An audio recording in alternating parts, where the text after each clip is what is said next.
Assalamualaikum warahmatullahi wabarakatuh. Anda menyaksikan One on One pemirsa bersama dengan saya Maria Segaf. Jelang 1 tahun pemerintahan Presiden Prabowo Subianto dan Wakil Presiden Gibran Rakabuming Raka, kalau kita lihat sejumlah menteri di Kabinet Merah Putih sudah mulai tancap gas merampungkan berbagai program kerjanya. Yang salah satu menarik adalah Kementerian Kebudayaan Indonesia. Salah satu kementerian baru yang kita tahu betul menjaga warisan budaya adalah salah satu kunci untuk bisa melestarikan budaya tanah air dan juga identitas bangsa. Bagaimana kemudian cara jitu Menteri Kebudayaan Republik Indonesia kemudian melancarkan dan juga mematenkan identitas bangsa serta menjadi salah satu potensi ekonomi. Langsung kami hadirkan di studio One on One malam hari ini Menteri Kebudayaan Indonesia Bapak Fadlizon. Selamat malam. Assalamualaikum. Waalaikumsalam warahmatullahi wabarakatuh. Selamat malam. Selamat malam. Terima kasih banyak sudah hadir. Dulu setiap dialog pasti panggil Bang Fadlizon. Sekarang Pak Menteri, apa kabar Pak Menteri? Alhamdulillah. Alhamdulillah. Dan kami juga ucapkan selamat ya karena tanggal 17 Oktober kemarin itu bertepatan dengan Hari Kebudayaan Nasional pertama kalinya di era Anda ini. Terima kasih banyak.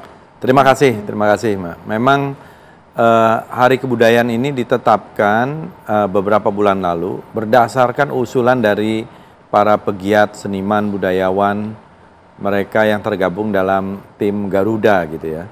Dan mereka melakukan riset, ada naskah akademiknya, ada focus group discussion-nya, datang pada saya menyampaikan bahwa Hari Kebudayaan itu sebaiknya ketika Bhinneka Tunggal Ika ditetapkan.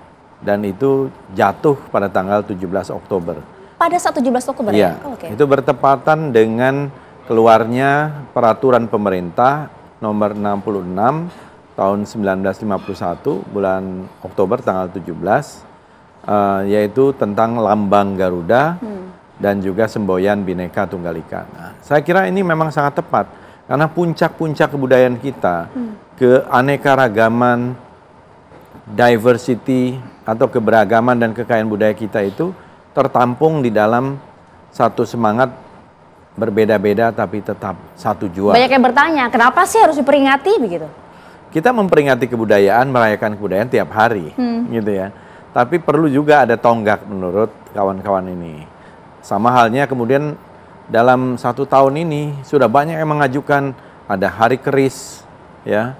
Ada hari komedi tanggal 27 September, ada hari pantun, ada hari-hari yang lain begitu banyak. Sebelumnya malah sudah ditetapkan ada hari batik, hari musik, hari film.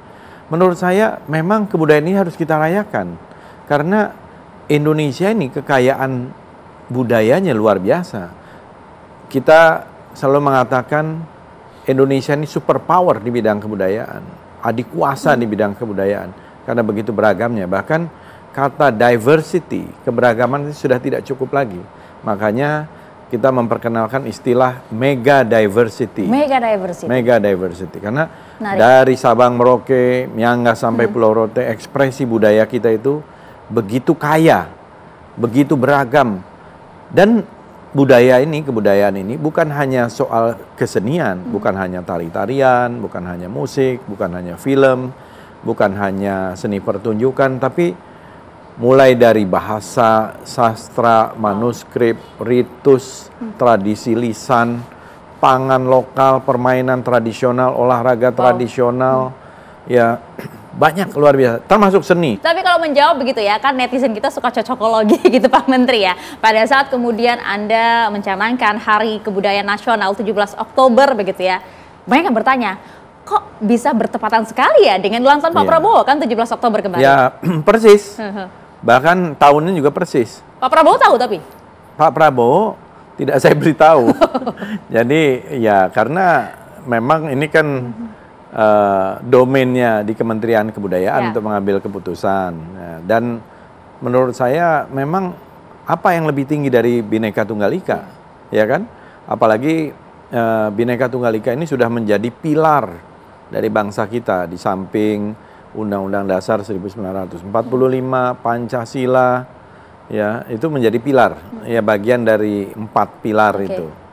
Jadi bukan karena cocokologi itu ya, kan ada filosofi yang cukup mendasar tadi disampaikan karena Hari Bhinneka Tunggal Ika. Oke.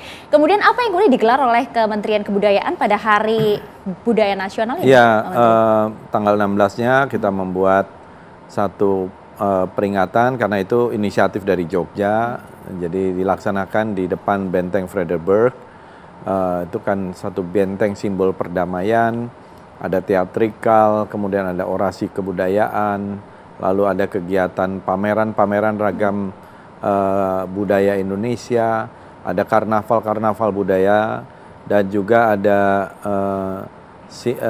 orkestra Jogja, Royal Jogja Orkestra dari keraton, ya, dan juga sejumlah kegiatan lain yang banyak. Berlangsung sampai tanggal? Sampai tanggal 18 ini. Oke. Gitu Sampai ya. hari ini. Tapi sebelum kita beranjak ke sana ya, apa saja kemudian capaian yang sudah dilakukan dan juga kemudian target-target ke depan, saya mau tahu dulu dong Pak Menteri begitu ya, pada saat ini Anda menjabat sebagai Menteri Kebudayaan Republik Indonesia dan dicanangkan pula untuk pertama kalinya Hari Kebudayaan Nasional 17 Oktober.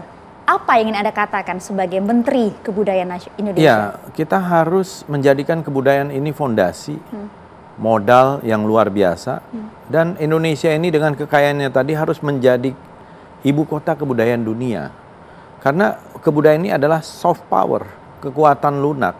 Kalau militer itu adalah hard power, kebudayaan ini adalah soft power, dan kebudayaan ini bisa sustainable.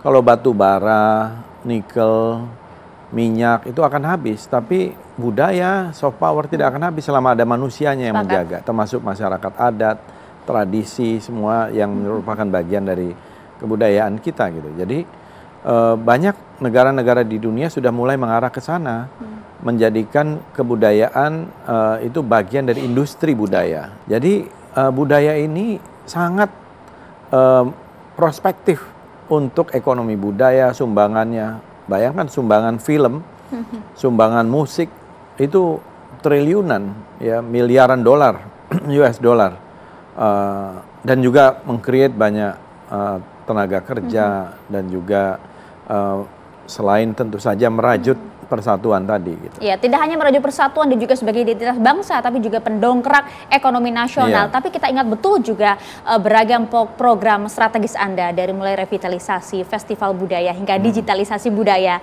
Selama hampir 1 tahun ini Pak Menteri, apakah bisa kami katakan Anda sudah tercapai segala program strategis tersebut? Ya, sambil berjalan.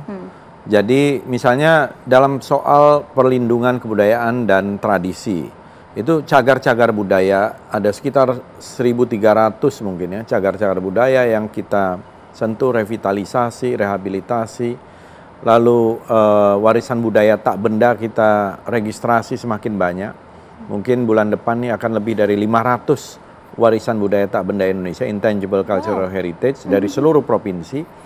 Kemudian cagar budaya juga registrasinya kita naikkan, kita reinventarisasi semua aset-aset budaya kita, termasuk yang ada di setiap museum, kita harapkan, termasuk museum-museumnya kita registrasi juga, ada sekitar 481 museum. Dalam 100 hari pertama saja saya sudah meresmikan ada 3 museum, ya. Kemudian bertambah terus, hampir setiap bulan ada. Selama ini nggak ada datanya itu sebelum Anda menjabat? Ada, tetapi mungkin masih tercecer-cecer, ya, dan juga kita melakukan standarisasi dari museum-museum itu. Mulai dari tipe A, tipe B, tipe C, punya pemerintah, pusat, provinsi, kabupaten, kota, punya swasta, perorangan, dan tokoh-tokoh. Nah, kita ingin jadikan juga museum ini adalah pusat edukasi, pusat budaya, dan museum ini bisa menghasilkan. Ya, biasanya tuh 50%, kalau di museum-museum yang sudah maju, di negara-negara yang maju, 50% merchandise, itu dari merchandise, 50% penghasilannya museum itu. 30% dari tiket, dan lain-lain. Jadi kita ini harusnya punya 1000-an lebih museum di Indonesia.